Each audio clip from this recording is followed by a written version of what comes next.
Alright, our DLO for today is I will learn about absolute value equations. So go ahead and write that down for your title.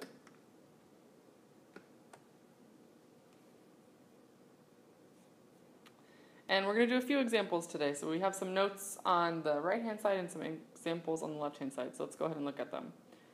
The first one over here, for example 1, is 4 equals the absolute value of y. So go ahead and write that down. And while we're looking at that, cover this up. Let's look at these notes over here. It says the absolute value is the distance from 0 on a number line. Therefore, there are two answers. Because if you think about the distance from 0, it could be on the positive side or the negative side. So it could be positive 3 or negative 3 are both 3 units away from 0. So if I'm trying to find the absolute value of some number and it equals 3, I know that it could either be going towards the positive side of the number line or it could be going toward the negative side of the number line. So for this first example, where I have the absolute value of y equals 4, it could be going towards positive 4 or towards negative 4 because both of those have a distance away from 0 of 4 units. So y could equal 4 or negative 4.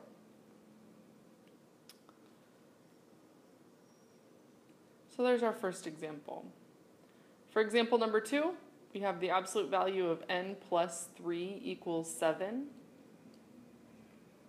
And because the 3 is being added after we take the absolute value, we have to make sure that our absolute value is isolated first. And so the word isolate means to be by yourself, to be alone. And so in order for us to be able to solve this, we need to have that absolute value isolated. We need to have it by itself.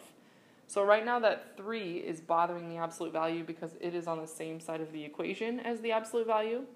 So to get rid of that 3, we can subtract it from both sides using the subtraction property of equality.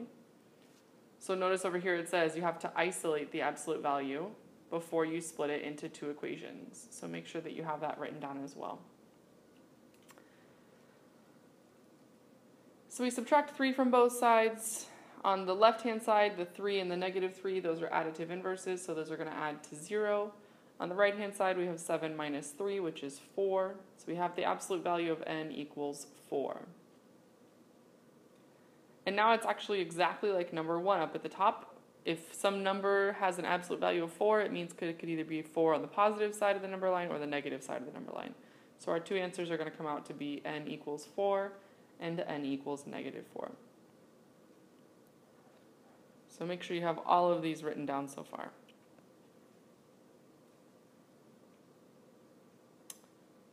So moving on, and then you can just pause the video if you need to copy some of this stuff down if we're going too fast. Our next example is going to be 2 equals the absolute value of g plus 3. So notice now, on example number 2, the 3 was outside of the absolute value, so we had to isolate the absolute value by itself. But notice now that 3 is on the inside of the absolute value. Inside of the absolute value. So now the absolute value is actually already isolated. There's nothing else that's on the same side of the equation that is on the outside of this. So we already have that isolated by itself, so we can split it up into two equations. So whatever this value is, whatever is inside this absolute value here, when you take the absolute value of it, it could either be positive 2 or negative 2. So we have to split it up into two equations, one equaling positive 2 and the other equaling negative 2. And you'll notice over here that we have those notes. So go ahead and write those notes down. It says, once isolated, split the absolute value into two equations, one positive, one negative.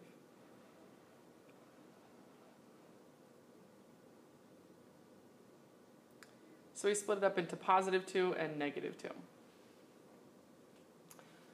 And now we want to isolate g all by itself. So we're going to get that 3 out of there. So we subtract 3 from both sides using the subtraction property of equality. And we can do it here, and we can also do it over here. So we're going to subtract 3 from both sides. In this first example, 2 minus 3 is negative 1, so g would equal negative 1. And in this example, negative 2 minus 3 is negative 5, so g would equal negative 5. And we can look back up here at the original equation again just to make sure that we did it right. So if we plug in negative 1 up here, we have negative 1 plus 3, which is 2 in the absolute. If we plug in negative 5, or we're checking our answers, so if we plug in negative 1, it works. If we plug in negative 5, we get negative 5 plus 3 which is negative 2, and the absolute value of negative 2 is also positive 2. All right, moving on. We got 2 more examples, I believe. So our next example is right here, so go ahead and write this down. Example number 4, the absolute value of 3t minus 2 equals 6. Sorry, 3t minus 2 plus 6 equals 2. So the first step is to isolate the absolute value. If you cover up the equal sign and whatever's on the other side of the absolute value from the equal sign, so I'm going to cover these 2 up, you'll notice that there's that 6 right there that's outside of the absolute value. So we need to get rid of that 6 so that our absolute value can be isolated on this side of the equation. So to get rid of 6, we have to subtract it from both sides. So we subtract 6 from both sides. Positive 6 and negative 6 over here make additive inverses. So these are going to add to 0 over here. And 2 minus 6 is negative 4. So here I have a question for us. Is the absolute value, AV stands for absolute value, is the absolute value allowed to equal a negative number? Well, if absolute value is a distance, then it should not be allowed to equal a negative number because distance cannot equal negative numbers. They should have to be positive or 0. So the answer is no, it is not allowed to equal a negative number, and therefore the answer is no solution. No solution. Which brings me to my next point, and this is our last little part of notes down here at the bottom. I want to talk about the different types of solutions we're going to get and when you know which is which. Again, pause the video if I'm going too fast so you can copy some stuff down. So if we look down here, all right, when do we know when we have 2? When do we know when we have 1 solution? Or when do we know when we have no solutions? So for the first one, if an absolute value equals a positive number, like for example over here, the absolute value of x plus 3 equals 3, we're going to have 2 solutions because you can set the absolute value equal to 3 or you can set it equal to negative 3.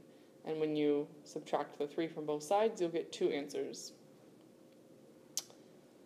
So, if it equals a positive number, you get 2 solutions. If an absolute value equals 0, it will have 1 solution. For example, on this one, absolute value of x plus 3 equals 0. If you split it up into 2 equations, you get x plus 3 equals 0 or x plus 3 equals 0. So it's actually the same equation. So when you solve it, you're actually going to get the same answer. There will not be 2 individual answers. And then last but not least, if an absolute value equals a negative number, it will have no solutions because, just like in example 4 that we just did up above, distance is a positive value. So because the absolute value is the distance from 0, it's not allowed to equal a negative number because distance cannot be negative. So make sure you have those notes written down, make sure you have them in your notebook, and we'll come back and do our homework tomorrow.